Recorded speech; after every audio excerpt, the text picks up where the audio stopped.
دوستو، آج ہم ایک نئی کہانی کے ساتھ آپ کی خدمت میں حاضر ہیں۔ اس کہانی کا نام ہے کھول دو، جو سعادت حسین منٹو نے تحریر کی ہے۔ اگر آپ نے ابھی تک ہمارا چینل لائک اور سبسکرائب نہیں کیا تو پہلے چینل کو لائک اور سبسکرائب کر لیں اور گھنٹی کے نشان کو بھی دبائیں تاکہ آپ کو ہمیشہ اچھی ویڈیوز ملتی رہیں۔ شکریہ۔ امرتسر سے اسپیشل ٹرین دوپہر 2 بجے کو چلی اور 8 گھنٹوں کے بعد مغلپورہ پہنچی۔ راستے میں کئی آدمی مارے گئے، متعدد زخمی ہوئے اور کچھ ادھر ادھر بھٹک گئے۔ صبح 10 بجے کیمپ کی ٹھنڈی زمین پر جب سراج الدین نے آنکھیں کھولی اور اپنے چاروں طرف مردوں، عورتوں اور بچوں کا ایک متلاطم سمندر دیکھا تو اس کے سوچنے سمجھنے کی قوتیں اور بھی ضعیف ہو گئیں۔ وہ کچھ دیر تک گدلے آسمان کو ٹکٹکی باندھے دیکھتا رہا۔ یوں تو کیمپ میں ہر طرف شور برپا تھا، لیکن بوڑھے سراج الدین کے کان جیسے بند تھے۔ اسے کچھ سنائی نہیں دیتا تھا۔ کوئی اسے دیکھتا تو یہ خیال کرتا کہ وہ کسی گہری فکر میں غرق ہے، مگر ایسا نہیں تھا۔ اس کے ہوش و حواس چلتے، اس کا سارا وجود خلا میں معلق تھا۔ گدلے آسمان کی طرف بغیر کسی ارادے کے دیکھتے دیکھتے سراج الدین کی نگاہیں سورج سے ٹکرائی۔ تیز روشنی اس کے وجود کے رگ و ریشے میں اتر گئی اور وہ جاگ اٹھا۔ اوپر تلے اس کے دماغ پر کئی تصویریں دوڑ گئی۔ لوٹ مار، آگ، بھاگم بھاگ، اسٹیشن، گولیاں، رات اور سکینہ۔ سراج الدین ایک دم اٹھ کھڑا ہوا اور پاگلوں کی طرح اس نے اپنے چاروں طرف پھیلے ہوئے انسانوں کے سمندر کو کھنگالنا شروع کر دیا۔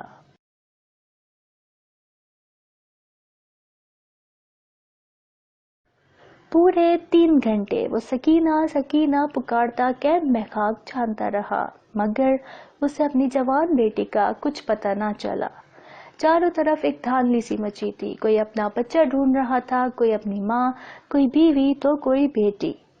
سراج الدین تھک ہار کر ایک طرف بیٹھ گیا اور حافظے پہ زور دے کر سوچنے لگا کہ سکینہ اس سے کب اور کہاں جدا ہوئی تھی۔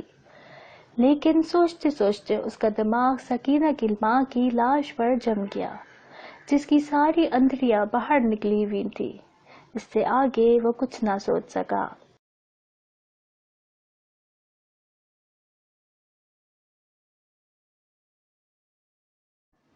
سکینہ کی ماں مر چکی تھی۔ اس نے سراج الدین کی آنکھوں کے سامنے دم توڑا تھا، لیکن سکینہ کہاں تھی، جس کے متعلق اس کی ماں نے مرتے ہوئے کہا تھا، مجھے چھوڑو اور سکینہ کو لے کر جلدی یہاں سے بھاگ جاؤ۔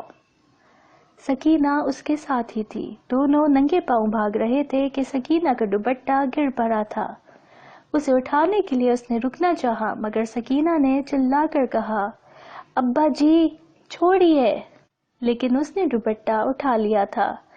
سوچتے سوچتے اس نے اپنے کوٹ کی ابھری ہوئی جیب کی طرف دیکھا اور اس میں ہاتھ ڈال کر ایک کپڑا نکالا۔ سکینہ کا دوپٹہ وہی تھا، لیکن سکینہ کہاں تھی؟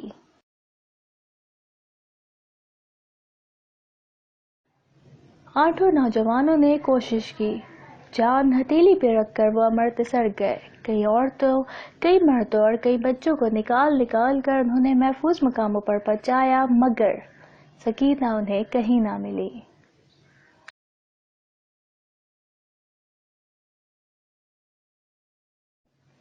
آٹھوں نوجوانوں نے اس کی ہر طرح سے دلجوئی کی۔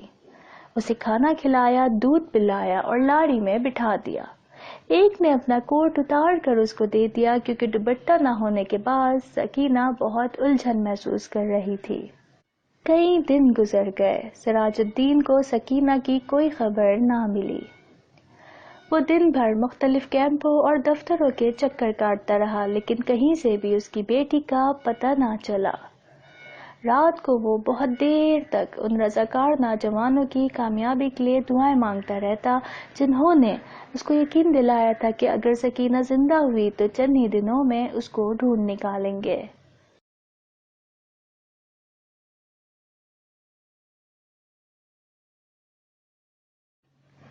ڈاکٹر نے، جس نے کمرے میں روشنی کی تھی، سراج الدین سے پوچھا، کیا ہے؟ سراج الدین کے حلق سے صرف اس قدر نکل سکا، جی میں اس کا باپ ہوں۔ ڈاکٹر نے اسٹریچر پر پڑی لاش کی طرف دیکھا، اس کی نبض ٹٹولی اور سراج الدین سے کہا، کھڑکی کھول دو۔ سکینہ کے مردہ جسم میں جنبش پیدا ہوئی، بے جان ہاتھوں سے اس نے ازار بند کھولا۔ بوڑھا سراج الدین خوشی سے چلایا، زندہ ہے، میری بیٹی زندہ ہے۔ ڈاکٹر سر سے پیر تک پسینے میں غرق ہو گیا۔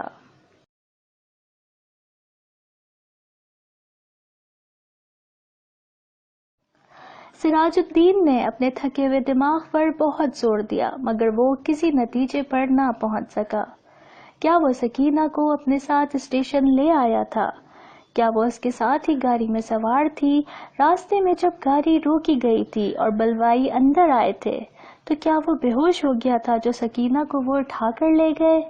سراج الدین کے دماغ میں سوال ہی سوال تھے، جواب کوئی بھی نہیں تھا۔ اس کو ہمدردی کی ضرورت تھی، لیکن چاروں طرف جتنے بھی انسان پھیلے ہوئے تھے سب کو ہمدردی کی ضرورت تھی۔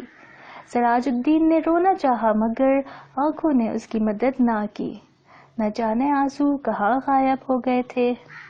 6 روز کے بعد جب سراج الدین کے ہوش و حواس کچھ سلامت ہوئے تو سراج الدین ان لوگوں سے ملا جو اس کی مدد کرنے کے لیے تیار تھے۔ ٹوٹل 8 نوجوان تھے جن کے پاس لاری تھی، بندوقیں تھی۔ سراج الدین نے ان کو لاکھ لاکھ دعائیں دیں اور سکینہ کا حلیہ بتایا۔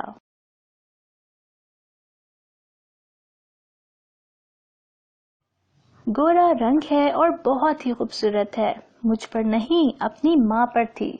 عمر 17 برس کے قریب ہے، آنکھیں بڑی بڑی، بال سیاہ، داہنے گال پر موٹا سا تل۔ میری اکلوتی لڑکی ہے، ڈھونڈ لاؤ، تمہارا خدا بھلا کرے گا۔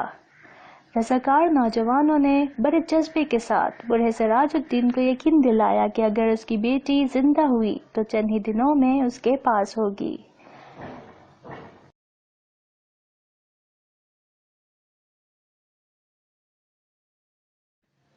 ایک روز اسی خدمت کے لیے لاری پر امرتسر وہ جا رہے تھے کہ سڑک پر انہیں ایک لڑکی دکھائی دی۔ لاری کی آواز سن کر وہ بتکی اور بھاگنا شروع کر دیا۔ رضاکاروں نے موٹر روکی اور سب کے سب اس کے پیچھے بھاگے۔ ایک کھیت میں جا کر انہوں نے اس لڑکی کو پکڑ لیا۔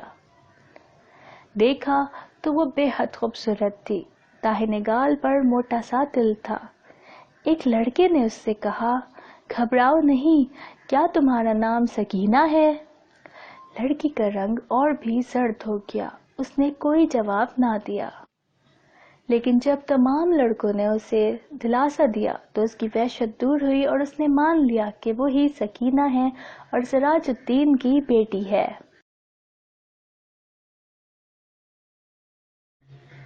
ایک روز سراج الدین نے کیمپ میں ان نوجوان رضاکاروں کو دیکھا، وہ لاری میں بیٹھے تھے۔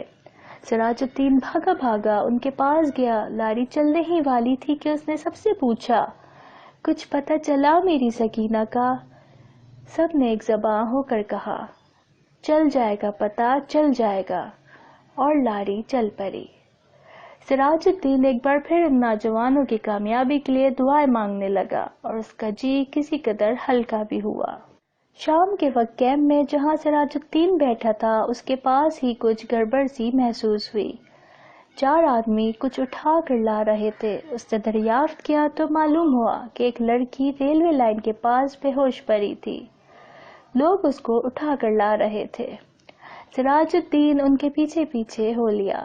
لوگوں نے لڑکی کو اسپتال والوں کے سپرد کیا اور چلے گئے۔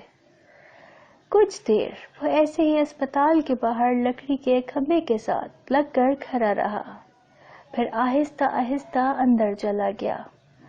کمرے میں کوئی بھی نہیں تھا، ایک اسٹریچر تھا جس پر ایک لاش پڑی تھی۔ سراج الدین چھوٹے چھوٹے قدم اٹھاتا اس لاش کی طرف بڑھا۔ کمرے میں دفتن روشنی ہوئی۔ سراج الدین نے لاش کے زرد چہرے پر چمکتا ہوا دل دیکھا اور چلایا، سکینہ!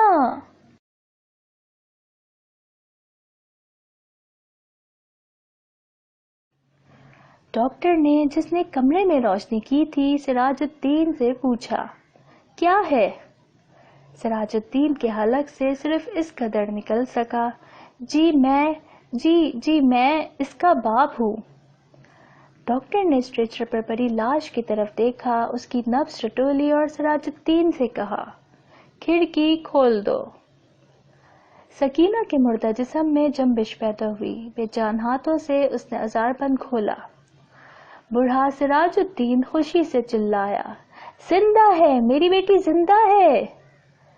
ڈاکٹر سر سے پیر تک پسینے میں غرق ہو گیا۔ دوستوں، ویڈیو دیکھنے کا شکریہ۔ اگر آپ نے ہمارا چینل لائک اور سبسکرائب نہیں کیا تو برائے مہربانی ہمارے چینل کو لائک اور سبسکرائب کر لیجئے۔ شکریہ۔